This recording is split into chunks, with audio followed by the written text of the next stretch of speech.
Hello दोस्तों, नमस्कार। SM किसी चैनल में मैं आप सभी लोगों का दिल से बहुत बहुत स्वागत करता हूं। दोस्तों, इस वीडियो में हम लोग बात करने वाले एक बहुत ही शानदार ब्रेकिंग न्यूज़ के बारे में, जो कि कल के ही दिन हम लोग को शायद से देखने को यहाँ पे मिल सकती है।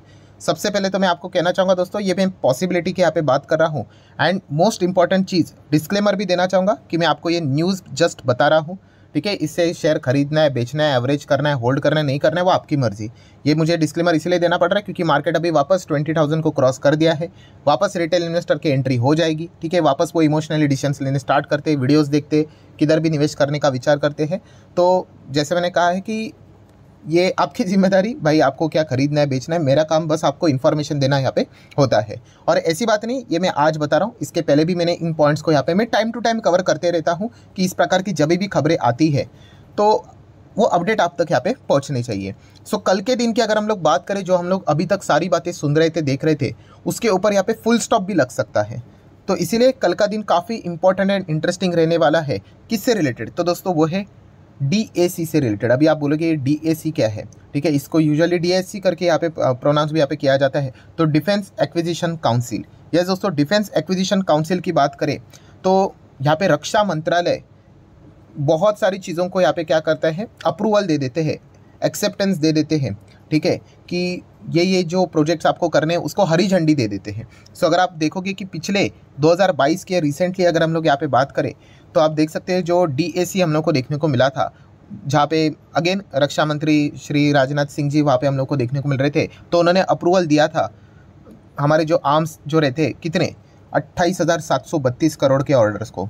ठीक है, इसमें अगर हम लोग बात करें तो बहुत सारी चीज़ें इन्वॉल्व थी। ड्रोन थे, बुलेट प्रूफ जैकेट्स थे, और भी बहुत सारी चीज़ें थी। मतलब बताने का मकसद क्या, आसान भाषा में बोल दूँ तो यस, कल के दिन ही हम लोगों को ये सेम यहाँ पे DAC की बैठक देखने को मिलने वाली, जहाँ पे रक्षा मंत्रालय या फिर आप बोल सकते हैं रक्षा मंत्री राजनाथ सिंह जी भी यहाँ पे वहाँ पे रहने वाले हैं। एंड इसी चीज़ के चलते बहुत सारे डिफेंस प्रोजेक्ट्स को अप्रूवल मिलने वाला है दोस्तों, करोड़ों के डिफेंस प्रोजेक्ट को। एंड खास करके आपको पता ही है, आत्मनिर्भर भारत कैटेगरी के चलते हमारे जो भारतीय डिफेंस कंपनियां हैं उन्हीं को ही मैक्सिमम ऑर्डर्स यहाँ पे मिलने वाले हैं। इसके भी चांसेस ज़्यादा है। अभी देखा गया दोस्तों तो ये जो DAC रहेगा, बहुत सारे पॉइंट्स यहाँ पे कवर होने वाले हैं। बट दो ऐसी चीज़ें दोस्तों जहाँ पे हम कह सकते हैं कि करोड़ों के जो दो बड़े डील्स है उसके ऊपर पूरे मार्केट का फोकस रहेगा। ठीक है, एंड उनसे जुड़े जो कंपनीज रहेंगी उनके ऊपर मार्केट का ज़्यादा फोकस यहाँ पे रहने वाला है। जैसे कि अगर देखा गया दोस्तों तो आर्मी, नेवी, एयरफोर्स, ठीक है, तीनों को कुछ ना कुछ ऑर्डर्स यहाँ पे, मतलब उनको अपने मतलब सेना को सक्षम बनाने के लिए और पावरफुल बनाने के लिए यहाँ पे कुछ ना कुछ तो चीज़ें चाहिए होती है। तो तीनों को कुछ ना कुछ यहाँ पे कल मिल सकता है। तो अगर देखा गया दोस्तों तो सबसे पहले तो आप देख सकते हो कि कल के दिन ही 30 नवंबर है एंड DAC की हम लोग को बैठक देखने को मिलने वाली है। एंड आप देख सकते हो they are likely to give green signal for 3 projects. 3 project ऐसे रहने वाले, बट जैसे मैंने कहा कि 2 प्रोजेक्ट्स ऐसे रहेंगे जिसके ऊपर ज़्यादा फोकस यहाँ पे रहने वाला है, बट हम तीनों को कवर करेंगे। तो सबसे पहले प्रोजेक्ट्स की अगर हम लोग बात करें तो दोस्तों वो रहने वाला है फाइटर जेट का project. Yes, 97 unit of Tejas mark 1A fighter jets.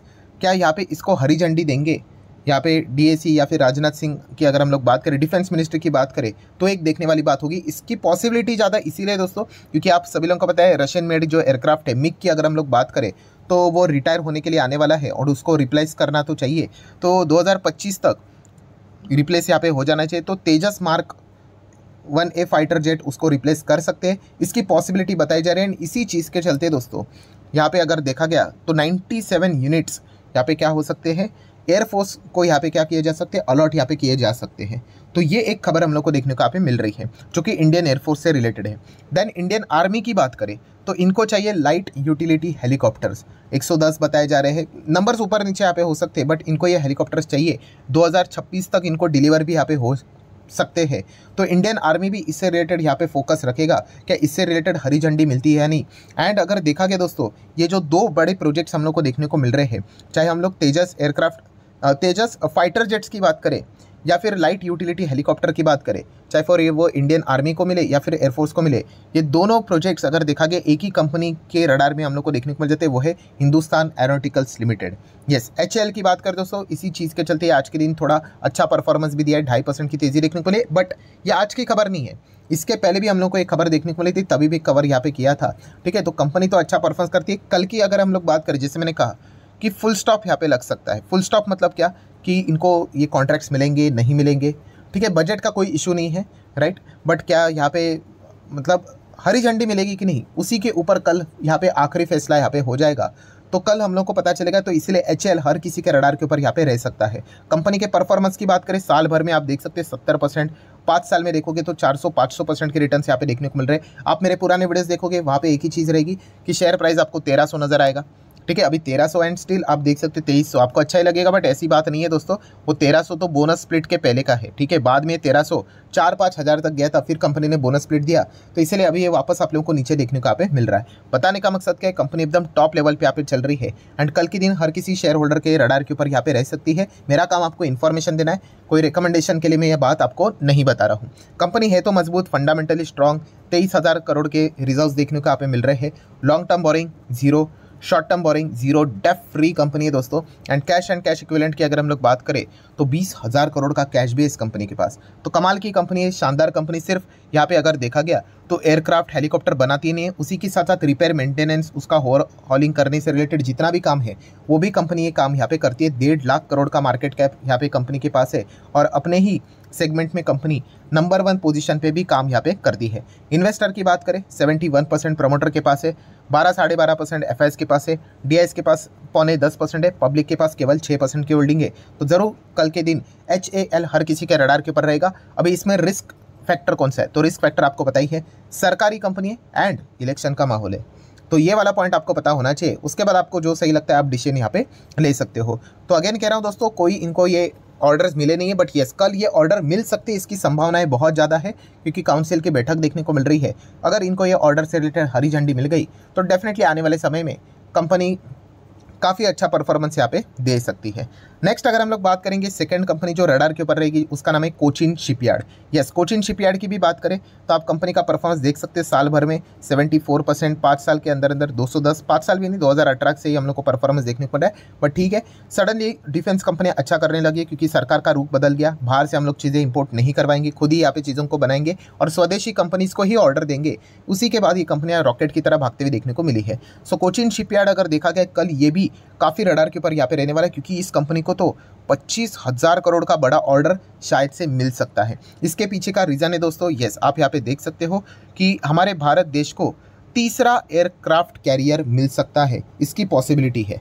तो ये खबर तो इसके पहले भी मैंने यहाँ पे कवर की थी, ये कोई नई खबर नहीं है। अगर आप वो पुराना वीडियो देखना चाहते हो, लिंक ऊपर मैंने आई बटन पे दिया है, तभी तो ये शेयर 3 डिजिट में चलता था, ठीक है। सो ये बात सच होने के चांसेस बहुत ज़्यादा इसीलिए क्योंकि इंडियन नेवल के जो चीफ है, एडमिरल की अगर हम लोग यहाँ पे बात करें, उन्होंने खुद बोला कि वो यहाँ पे इसमें इंटरेस्ट रखते हैं कि विक्रांत टाइप का एयरक्राफ्ट कैरियर, हमें एक और एयरक्राफ्ट कैरियर चाहिए करके। अगर मैं एग्जैक्टली उनके वर्ड्स बता दूं तो उन्होंने ये बात सीधा साधे बोल दी थी कि आने वाले समय में यहाँ पे एक another Indian made aircraft carrier हम हमारे भारत देश को यहाँ पे दे सकते हैं। इस एक लाइन में दोस्तों बहुत सारी चीज़ें थी।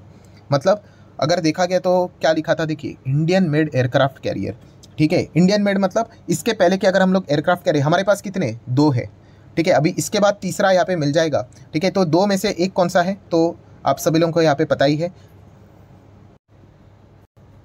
INS विक्रमादित्य। कोई इंट्रोडक्शन की जरूरत नहीं है, बट यस ये एयरक्राफ्ट कैरियर बिल्ड कहाँ पे हुआ है, तो ये इंडिया में नहीं हुआ है, रशिया के ओर से हम लोग को बिल्ड होते हुए देखने को यहाँ पे मिल चुका है। देन अगर हम लोग बात करें एक और एयरक्राफ्ट कैरियर है जिसका नाम है INS विक्रांत। वो पुराना वाला विक्रांत नहीं, ये एक नया वाला विक्रांत। तो वो आप देख सकते हैं दोस्तों, इसका बिल्डर कौन है, कोचिन शिपयार्ड। यस, ये INS विक्रांत ये भारत ने बनाया है, कोचिन शिपयार्ड, विक्रमादित्य रशिया ने। तो कोचिन शिपयार्ड दोस्तों ये वेल एक्सपीरियंस है। INS विक्रांत इसके पहले वो यहाँ पे बना चुके हैं एंड इसीलिए दोस्तों INS जो तीसरे वाले INS यहाँ पे रहेगी, बताया जा रहा है शायद से INS विशाल यहाँ पे हो सकता है, उसका भी ऑर्डर कोचिन शिपयार्ड को ही यहाँ पे मिल सकता है एंड इससे रिलेटेड हरी झंडी चाहिए, उसी का इंतजार हर कोई यहाँ पे कर रहा है। तो क्या ये हरी झंडी मिलेगी, एंड अगर मिल गई तो 25,000 करोड़ का ऑर्डर इनको यहाँ पे मिल जाएगा। तीसरा एयरक्राफ्ट कैरियर भारत देश को मिलेगा एंड सेकेंड स्वदेशी एयरक्राफ्ट कैरियर हमारे भारत देश को यहाँ पे मिल जाएगा, ठीक है। तो ये एक देखने वाली बात होगी। ये सारे इफ बट वाली बातें हैं, कल के दिन दूध का दूध पानी का पानी हो जाएगा कि क्या ये खबरें सच होती है भी या नहीं। देन देखा गया कोचिन शिपयार्ड भी कमाल की कंपनी है, ठीक है। सडनली सरकार का रुख बदल गया, इसी चीज़ के चलते कंपनीज के बैलेंस शीट PNL बदल गए, 4,000 से ज़्यादा करोड़ से ज़्यादा कंपनी के रिजर्व्स है। कंपनी के लॉन्ग टर्म बोरिंग 123 करोड़ था, वो घटकर अभी केवल 20 करोड़ के आसपास बच गया है। शॉर्ट टर्म 100 के आसपास है, ठीक है, ये फ्लक्चुएटिंग मैनर में चेंज होता है। एंड कैश की बात करें तो 4,500 करोड़ का कैश भी है। सो कंपनी 1972 से यहाँ पे लगातार काम कर रही है। केवल 15,000 करोड़ का मार्केट कैप है, छोटी साइज़ की कंपनी है। देन शिप बिल्डिंग प्रोसेस की अगर हम लोग बात करें तो सेकंड नंबर पे आ जाती है। पहले माझगांव डॉक है, सेकंड कोचिन शिपयार्ड है। अभी बहुत सारे लोग ये भी सोचेंगे सर माझगांव डॉक को भी तो शायद से ऑर्डर ये मिल सकता है। हाँ, शायद से ये चीज़ें हो सकती है, बट पॉसिबिलिटी कोचिन शिपयार्ड इसीलिए क्योंकि जैसे मैंने बताया ना कि INS विक्रांत कोचिन शिपयार्ड ने यहाँ पे बिल्ड किया है, तो इसीलिए कोचिन शिपयार्ड के जीतने के चांसेस ज़्यादा है। ठीक है, होने के लिए तो भाई माझगांव डॉक को भी मिल सकता है या फिर किसी और थर्ड पार्टी को भी मिल सकता है, होगा वो इंडियन ही, तो वो भी पॉसिबिलिटी है। ठीक है, बट अगर दाव लगाना है, मतलब ये कोई रिकमेंडेशन नहीं, बट मैक्सिमम लोग अगर इस न्यूज़ के चलते दाव लगा रहे हैं तो कोचिन शिपयार्ड की ओर ही ज़्यादा यहाँ पे लगा रहे हैं। इसमें भी रिस्क फैक्टर कौन सा है? सरकारी कंपनी है प्लस इलेक्शन का माहौल। तो भाई ये सारे पॉइंट्स आपने ज़रूर स्टडी कर ही कोई भी अगर आपको डिसीजन लेना है तो अकॉर्डिंगली उस हिसाब से डिसीजन आपने लेना है। मतलब क्या है कि कल का दिन देखा गया तो ये जो डिफेंस वाली ये जो काउंसिल की बैठक रहने वाली है, ठीक है, उसके ऊपर हर किसी का फोकस रहेगा। क्या आउटकम निकल कर आता है वो देखने वाली बात रहेगी। एंड अगर आउटकम निकलता है तो जो शेयर्स के ऊपर फोकस रखे जा रहे हैं, ठीक है, HAL का तो जीतने का चांसेस ज़्यादा है, बिकॉज और कोई एयरक्राफ्ट एंड मतलब तेजस फाइटर जेट या फिर लाइट यूटिलिटी हेलीकॉप्टर की बात करें, डिफेंस रिलेटेड काम करने वाली कंपनी तो है नहीं, वो HAL के ही पक्ष में जाने के चांसेस है। देन एयरक्राफ्ट कैरियर की अगर हम लोग यहाँ पे बात करें, ठीक है, तो वो किसको यहाँ पे जाता है वो देखने वाली बात यहाँ पे जरूर होगी। सो आशा करता हूँ दोस्तों वीडियो हेल्पफुल लगा होगा, तो चाहो तो आप इसको लाइक एंड शेयर कर सकते हो। तो मिलते हैं अगले वीडियो में, तब तक के लिए बाय बाय।